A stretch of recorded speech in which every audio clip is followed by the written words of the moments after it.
할렐루야, 작은 예수교회 이용종 목사입니다. 지난 한 주 동안 잘들 지내셨습니까? 이제 제가 기도함으로 영상 예배와 설교를 시작하도록 하겠습니다. 거룩하신 하나님 감사합니다. 저희들 이 어려운 시기 가운데 지켜주신 것도 감사합니다.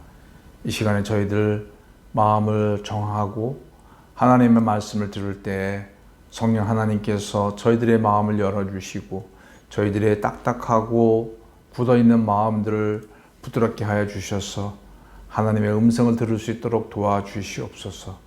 또한 말씀 전하는 이용종 목사 저에게도 하나님 은혜를 주셔서 하나님의 말씀을 은혜 가운데 잘 전달할 수 있도록 도와주시옵소서. 예수님의 이름으로 기도하였습니다. 아멘. 오늘은 창세기 46장 1절로 7절 말씀이 되겠습니다. 이스라엘의 모든 소유를 이끌고 떠나 브엘세바에 이르러 그의 아버지 이삭의 하나님께 희생 제사를 드리니 그 밤에 하나님이 이상 중에 이스라엘에게 나타나 이르시되 야곱아 야곱아 하시는지라. 야곱이 이르되 내가 여기 있나이다 하매 하나님이 이르시되 나는 하나님이라.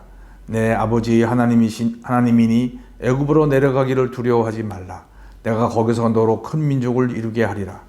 내가 너와 함께 애굽으로 내려가겠고 반드시 너를 인도하여 다시 올라올 것이며 요셉이 그의 손으로 내 눈을 감기리라 하였더라. 야곱이 브엘세바에서 떠날새 이스라엘의 아들들이 바로가 그를 태우려고 보낸 수레에 자기들의 아버지 야곱과 자기들의 처자들을 태우고 그들의 가축과 가나안 땅에서 얻은 재물을 이끌었으며 야곱과 그의 자손들이 다 함께 애굽으로 갔더라. 이와 같이 야곱이 그 아들들과 손자들과 딸들과 손녀들 곧 그의 모든 자손을 데리고 애굽으로 갔더라. 아멘. 이제 창세기 46장 1절에 보면 이스라엘의 모든 소유를 이끌고 떠났다. 그렇게 기록을 하고 있습니다. 우리가 어떤 생각할 때는 굳이 야곱이 그 약속의 땅을 떠날 필요가 있는가? 그 약속의 땅에 머물러 있으면서 아들 요셉이 애굽 총리가 되었으니 먹을 거를 갖다 주면 될 거 아닌가. 그렇게 우리가 생각해 볼 수도 있습니다. 그러나 이 상황은 이스라엘이 야곱이 떠나야만 하는 상황이었다라고 성경은 얘기하고 있습니다. 그것은 필시 기근이 너무 심해서 어떤 그런 요셉이 아무리 애굽 총리로서 물건을 댄다 하더라도 감당할 수 없는 그런 형편이었기 때문에 애굽으로 갈 수밖에 없었던 것 같습니다. 그런데 이제 그가 모든 소유를 이끌고 떠나서 브엘세바에 이르렀다 그랬습니다. 그러나 그때까지 그는 그 수레를 타고 가지 않은 것 같습니다. 5절 말씀에 보면 야곱이 브엘세바에서 떠날새 이스라엘의 아들들이 바로가 그를 태우려고 보낸 수레에 자기들의 아버지 야곱과 자기의 처자를 태웠다. 브엘세바에서 떠날 때에 그때 수레를 탔다. 체리옷을 탔다라고 얘기하고 있습니다. 이스라엘은 그가 요셉이 오라는 얘기를 들었을 때에 얼마나 기쁘고 반가워하는지 모릅니다. 틀림없이 하나님의 역사라고 그는 믿었을 것입니다. 그렇지만 그는 수레를 타지 않았습니다. 그리고 브엘세바까지 갑니다. 그 브엘세바는 어떤 곳입니까? 할아버지 아브라함과 아버지 이삭이 그들도 기근을 만났을 때에 자기들이 그 생업과 연관돼서 살기 위해서 애굽에 내려갔다가 또는 애굽 근처까지 갔다가 어려움을 당하고 다시 약속의 땅으로 돌아옵니다. 그러면서 하나님과 맹세한 그런 장소입니다. 하나님, 당신은 이곳을 떠나지 않겠습니다. 약속의 땅에 있겠습니다. 라고 맹세했고 제사를 드렸던 그런 장소인데 그 약속의 땅을 떠나서 애굽으로 간다고 하는 것은 야곱에게는 자식을 요셉을 만나기 위해서는 기뻤지만 그러나 그의 마음 가운데는 할아버지와 아버지의 믿음을 저버리는 것 같아서 걱정이 있었습니다. 그 브엘세바라고 하는 것은 애굽과 이스라엘의 경계입니다. 이제 브엘세바를 넘어가면 애굽 땅에 되는 거죠. 마치 한 사람이 이민을 가기 위해서 비행기를 타고 한국에서 미국으로 떠나는 그 공항과 같은 그런 장소인 거예요. 떠나면 애굽으로, 한국을 못 돌아오는 거죠. 이때 그의 나이는 130세였습니다. 물론 그가 좀 더 살긴 했지만 그 나이에 그가 떠난다면 과연 다시 이 약속의 땅으로 돌아올 수 있을까? 그러한 걱정들이 그의 마음을 눌렀습니다. 자식을 보고 싶지만 과연 이렇게 하는 것이 하나님의 뜻일까? 여기서 우리가 야곱의 변화된 모습을 볼 수가 있습니다. 이제 야곱은 충동적인 사람이 아닙니다. 그리고 아직 영적인 분별력이 그렇게 있지는 않았지만 자기가 있어야 할 땅이 어딘지, 자기가 최후에 붙들어야 할 것이 무엇인지는 알고 있었습니다. 그래서 그가 붙들었던 것은 뭡니까? 하나님과의 관계입니다. 아무리 좋아 보여도 하나님이 그것을 허락하셔야만 나는 하겠다. 나는 그런 신앙을 갖고 있었던 거죠. 아마 자식들이 볼 때에는 좀 답답하게 보였을지도 모릅니다. 또 주위 사람들이 볼 때는 그건 당연히 하나님의 뜻이지. 그렇게 일어난 걸 봐. 그게 하나님의 역사가 아니면 어떻게 그런 축복이 있을 수 있겠어. 100이면 100 다 하나님의 역사라고 당연히 그곳에 가야 된다고 그렇게 얘기를 할 수는 있지만 야곱의 마음에는 하나님의 음성을 듣고 싶었던 것입니다. 자, 그러면은 그가 하나님을 어떻게 만납니까?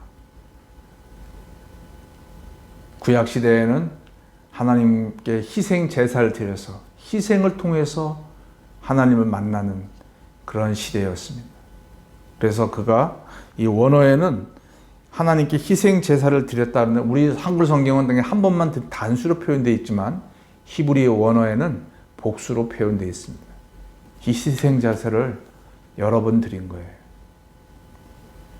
그 희생제를 드린다고 하는 것은 그렇게 간단한 게 아닙니다. 동물을 잡아서 피 흘리고 불태우고 꽤 시간이 걸려요. 수고도 많이 들어가고. 우리가 오늘날 이 신약 시대에 특별히 우리 개신교인들은 너무 은혜를 강조한 나머지 하나님을 만나는 것들을 너무 쉽게 만나려고 그럽니다. 희생이 없이. 또 수고하지 않고 그냥 빨리빨리 만나고 싶고 하고. 물론 하나님께서 간혹 그렇게 만나 주실 때도 있지만 성경은 하나님은 그렇게 우리가 가볍게 대할 수 있는 분이 아닙니다.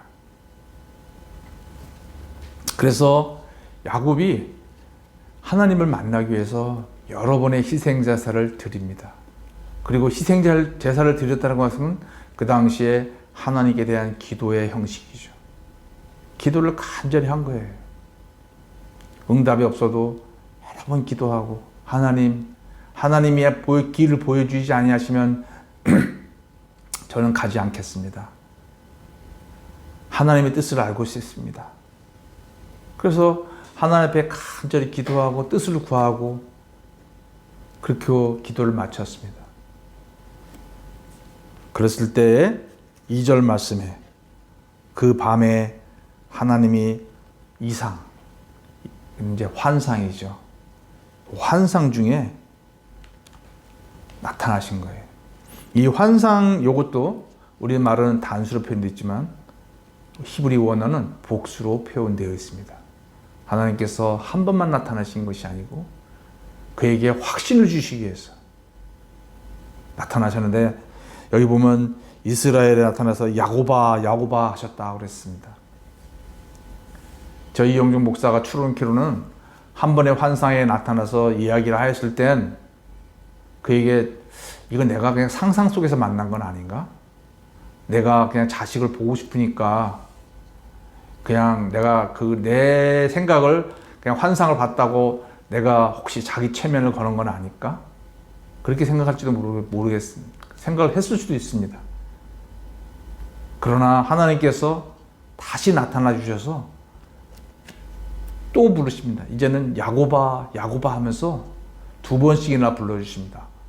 아, 이거는 꿈이 아니구나. 이거는 그냥 내 생각이 아니구나. 분명한 하나님의 음성이구나 하는 것들을 그가 이제 확인하게 됩니다. 그리고 하나님께서 5절 말씀에 말씀하십니다. 나는 하나님이라. 내 아버지의 하나님이니 애굽으로 내려가기를 두려워하지 말라. 이제 하나님께서 이 야곱에게 새로운 명령을 주십니다. 애굽으로 내려가라. 내가 거기서 역사할 것이다. 이 말씀은 우리가 앞으로 장차 이스라엘 민족들이 범하게 될 그 장소 중심의 신앙, 그 장소 중심의 신앙에 대해서 하나님께서 미리 보여주시는 거라고 생각이 됩니다. 하나님은 장소가 중요한 것이 아니라 하나님과 함께하는 함께하는 것이 중요한 거예요. 아무리 그 장소가 중요해도 하나님이 그곳에 함께하지 아니하시면 그 장소는 의미가 없는 거예요. 이스라엘 민족에게 이 조상들의 본을 통하여서 그 약속의 땅이 중요하긴 하지만 그러나 더 중요한 것은 하나님과 함께 움직이는 것이 더 중요한 것이다. 그것을 그들에게 보여주는 것입니다. 우리는 하나님 앞에 많은 소원들을 갖고 있습니다. 기도 제목들을 갖고 있습니다. 그리고 그것을 간절히 기도합니다. 그러나 성경은 더 중요하게 여기는 것은 그런 기도 제목이 이루어진다 할지라도 하나님이 동행하시지 않을 수 있다. 또 내 기도 제목이 이루어지지 않는다 할지라도 더 중요한 것은 하나님이 동행해 주시는 거다.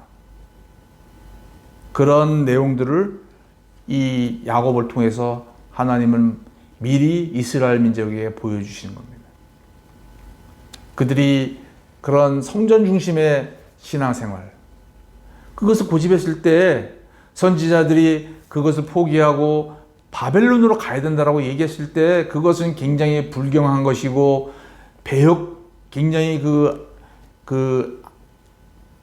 반민족적인 것으로 생각해서 선지자들을 죽였죠. 그들의 굳어진 공간 중심의 예배 형태. 그러나 하나님께서는 이 야곱도 그 공간이 굉장히 중요하긴 했지만 하나님께서는 야곱에게 그 공간이 아니라 하나님과 함께하는 공동체를 말씀하고 계시는 겁니다.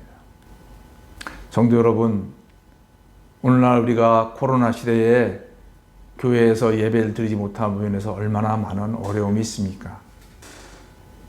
그래서 우리는 자꾸 과거를 회상하기 쉽습니다. 물론 저 이용정 목사도 코로나가 빨리 회복되어서 일상으로 돌아가기를 원하고 있습니다.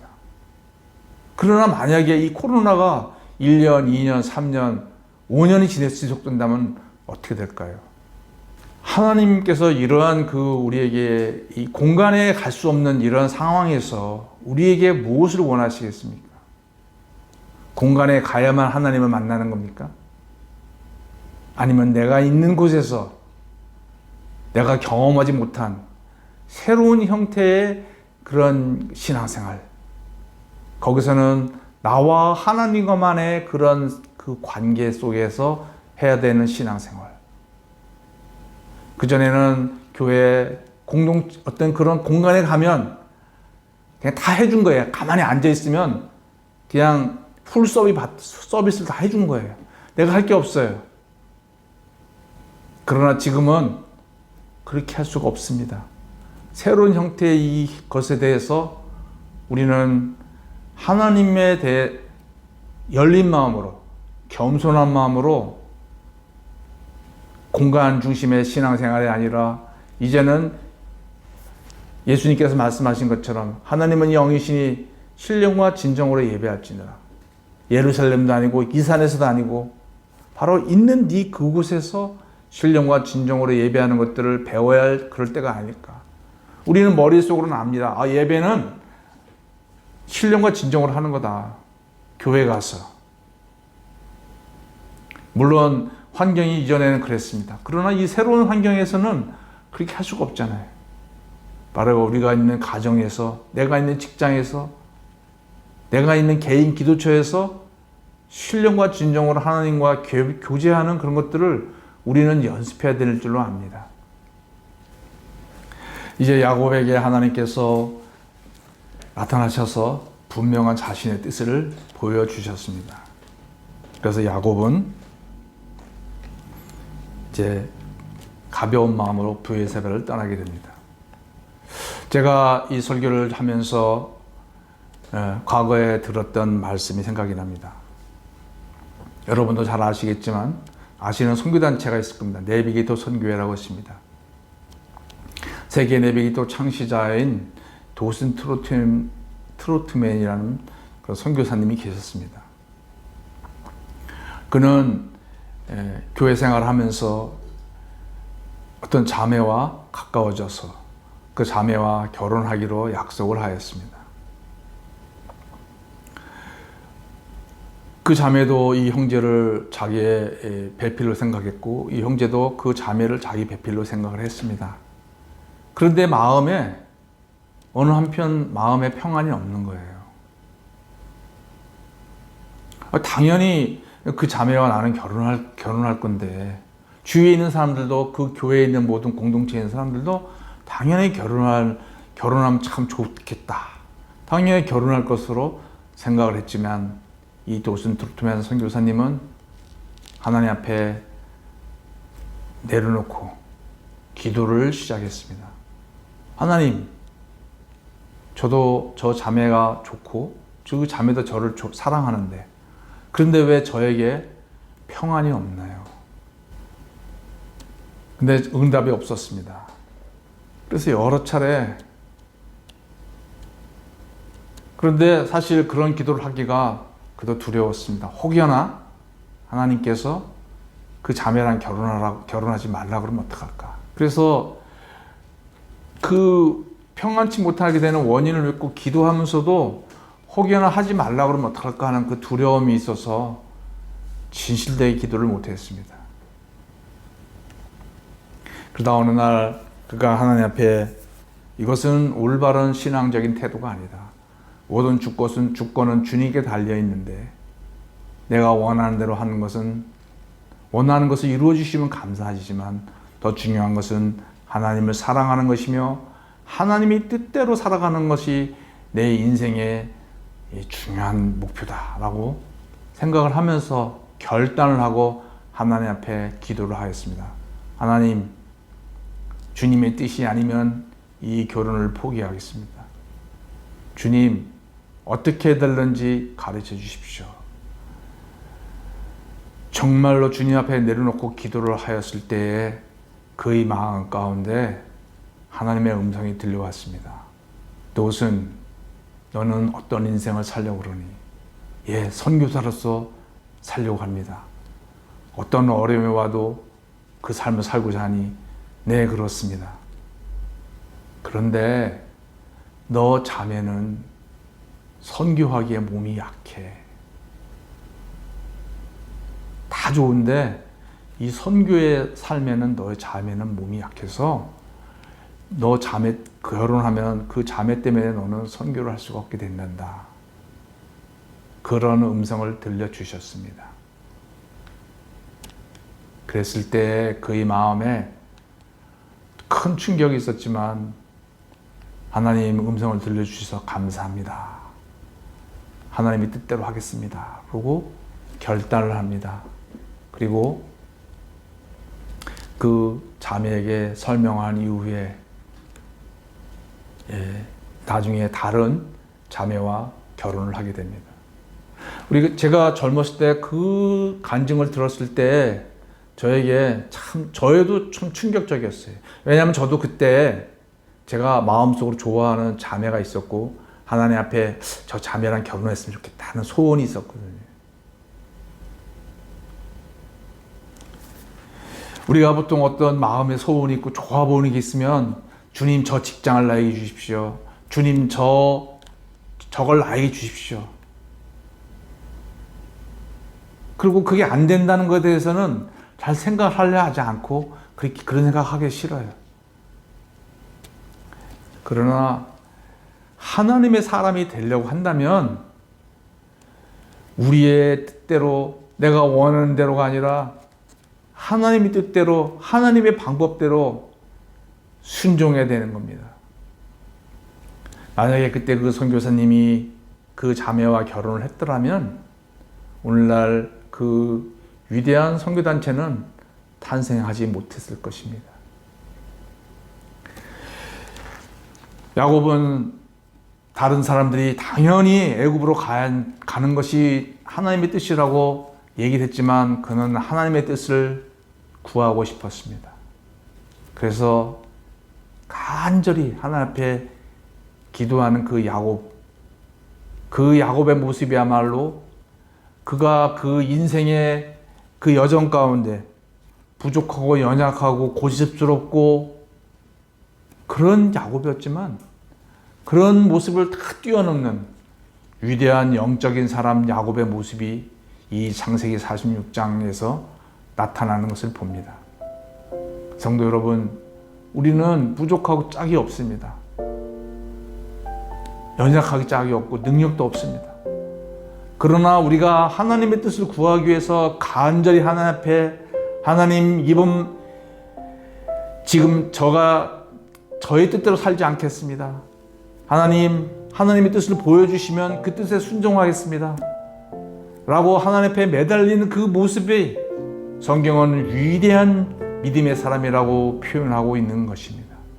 성도 여러분, 우리가 이 하나님 앞에 굴복하고 하나님의 뜻을 구하는 그런 믿음의 사람들이 되셔서 믿음의 영웅이 되시기를 예수님의 이름으로 축원합니다. 기도하겠습니다. 아버지 하나님, 오늘 말씀을 통하여서 야곱의 기도하는 모습, 하나님의 뜻을 간절히 구하는 모습을 봅니다. 아버지 하나님, 저희들도 저희들의 뜻대로 되어지기를 원하지 아니하고 하나님의 뜻을 따라서 살아가는 그런 사람들이 되기를 원합니다. 도와주시옵소서. 예수님의 이름으로 기도하였습니다. 아멘.